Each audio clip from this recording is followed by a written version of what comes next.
फाहता बालू भैया मुझे नारियल को छिलकी दीजिएगा। बालू दुम्बे की नारियल की शॉप जंगल में बहुत मशहूर थी।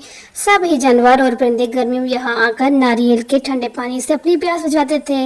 इस वक्त भी काफी जानवर बालू की शॉप पर स्टॉल लगाए नारियल पीने में मसरूफ थे। फातिह की आवाज पर शरारती तोते ने मोड़ के इसकी तरफ देखा और जफर करते हुए कहा, क्या आज खाने को कुछ नहीं मिला जो नारियल के छिलके मांगने आ गई।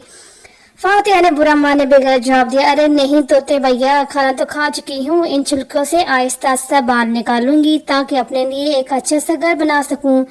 तोते ने हैरानगी से पूछा, हैरियत तुम्हें बड़ी फिक्र हो रही है नया घर बनाने की। फातिहा, तुम्हें तो पता है भैया अगला मौसम बारिशों का है, ऊपर से मौसमियात वालों ने तेज बारिशों की भी पेशन गोई कर रखी है। तो भला इसी में है कि हम अपने लिए मजबूत सा घर बना लो ताकि आने वाले दिनों में परेशानी न हो। मेरी मानो तो तुम भी सैर सपाटों को छोड़ो और अपना घर बनाने लग जाओ ताकि अगले महीने तक एक मजबूत सा घर तैयार हो जाए। फातिहा बीबी, सर्दी और बारिश ने कौन सा कल आ जाना है। मेरी मानो यही तो दिन है घूमने फिरने और मजे उड़ाने के, बाकी आगे तुम्हारी मर्जी। ये कता फिर से उड़ गया। आह नदान भाई, फातिहा ने तोते की बेवकूफ़ी पर अफसोस करते हुए कहा और अपने काम में लग गई।